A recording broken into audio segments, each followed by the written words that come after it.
इमरान खान के जो करीबी साथी हैं उनका तारुफ अगर देखें तो वो आप इस तरह समझ लीजिए कि तहरीके अदम एतमाद के दौरान वो सबसे बड़े सुपरस्टार बन के उभरे थे और ख़ास तौर पर इमरान खान के वो नज़रियाती और हकीकी साथी गिने जाते हैं। और उन्होंने अदम एतमाद के दौरान पीडीएम को बहुत टफ टाइम दिया था। वो बैठे हुए थे, साथ उनके एक ऐसी शख्सियत बैठी थी जिसका ताल्लुक तो पीटीआई से है लेकिन उनका डीएनए पीपल्स पार्टी का है और इससे ज़्यादा तारुफ हम करवा नहीं सकेंगे क्योंकि नाम उनका नहीं लेना चाह रहे दोनों शख्सियात का, बड़े मोतबर हैं। तो वो इजलास चल रहा है, बड़ा आला सती इजलास, और उसमें महमूद खान अचकज़ई हैं, बाकी सुपरस्टार सारे बैठे हैं। और वहाँ उन्होंने कहा कि ये दो शख्सियात ने बारी बारी अपना जब मुद्दा बयान किया तो उन्होंने कहा कि हमें पैरों में बैठ जाना चाहिए, जो ताकतवर लोग हैं उनके पैरों में बैठ के इस मसले का हल निकालें। जो तहरीक इंसाफ के अंदर बयानिए को लेकर डिस्कशन हो रहा है वो इस स्टेज पे पहुंच चुका है। इस बात को कन्वे करने का या अपने व्यूअर्स तक रखने का मतलब ये है।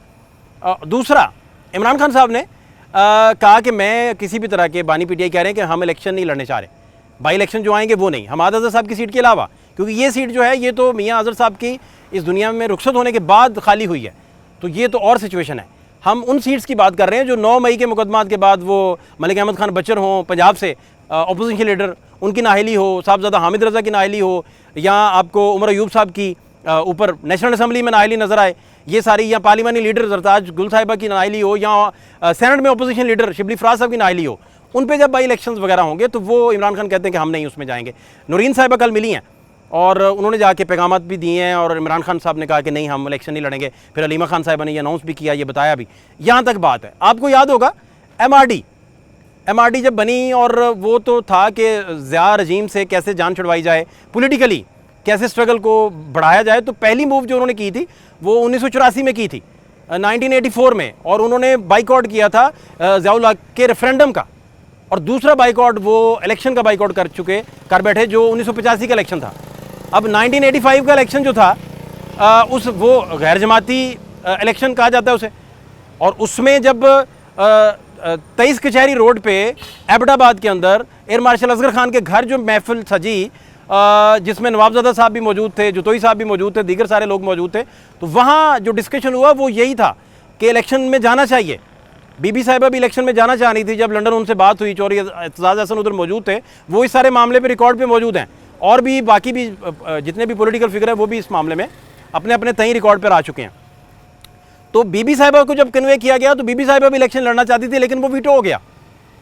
अब वो वहाँ से बीबी साहिबा, बाकी सारे लोग आज तक जो इस दुनिया में मौजूद हैं वो ये कहते हैं कि वो उनका सबसे बड़ा पॉलिटिकल ब्लंडर था, यानी कि ऐसा फैसला था जो नॉन पॉलिटिकल फैसला था। उसके नतीजे में ये हुआ कि गमले में लगे हुए पॉलिटिशियंस जो हैं, गमलों में लगने वाले पॉलिटिशियंस जो थे वो सारे नर्सरी पनीरी वहाँ तक पहुँची। ये सारा डिस्कशन, एक तो ये बड़ी अहम तरीन बात है।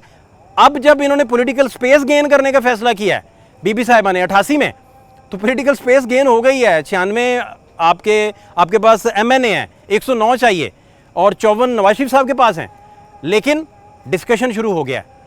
अब वो ट्राइका जो ज़िया रजीम का आप कह लें बाकियात समझा जाता था, उसमें असलम अपना जनरल असलम बेग साहब, हमीद गुल साहब और साथ में गुलाम इसहाक खान जो सदर आ गए, तो इस ट्राइका के अलावा जब हमीद गुल भी और असलम बेग साहब भी बीबी साहिबा से मिलते हैं तो उनको बड़ा क्लियर पैगाम दिया, अब हुकूमत नहीं मिलने जा रही, अब इक़्तिदार नहीं मिलने जा रहा, फिर हुकूमत ही मिलने जा रही है।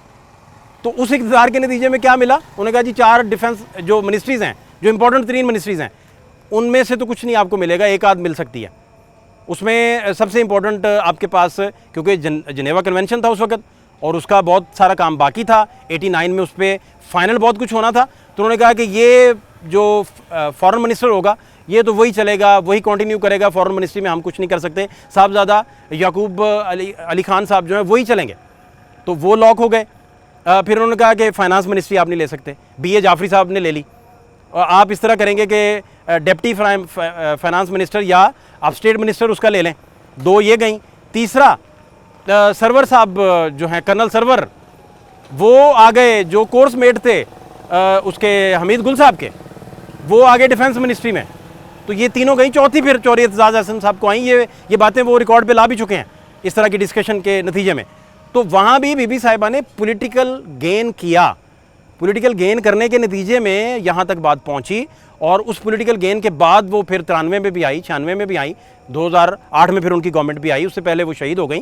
लेकिन उन्होंने इस तरीके से अपना ट्रैक जो है उसका स्पेस, अपना पॉलिटिकल स्पेस वापस लिया, कई दफ़ा इक़्तिदार नहीं लिया, हुकूमत ली, इस तरह करके।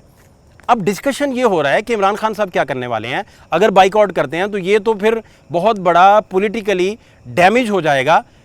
महमूद खान अचरज़ई साहब की पार्टी जो है तहरीक तहफ़्ज़ुज़ आईन पाकिस्तान, जिसके वो सरबराह हैं, इनकी क़यादत की जानिब से एक पैगाम इमरान साहब को गया है अडयाला जेल में, और उस पैगाम में उन्हें कहा है कि आप इस तरह ना करें, आप इस तरह कर लें कि हम भले एट द एंड जाके आखिरी दिन इलेक्शन का बाइकआउट कर दें, लेकिन हमें पॉलिटिकल स्ट्रगल को जारी रखने के लिए हमें इलेक्शन लड़ने दें।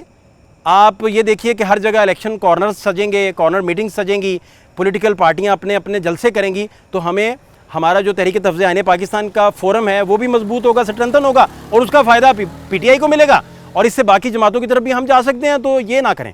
अगर आप ये करेंगे तो फिर नतीजा वही होगा जो तारीख़ के औराक में दर्ज है, और वो नतीजा जो है उसमें प्लेयर्स बदल जाते हैं, फार्मूला तो नहीं बदलता। तो ये पैगाम महमूद खान अचरज़ई साहब की पार्टी की जानिब से उन्हीं की तरफ से आगे भेजा गया है।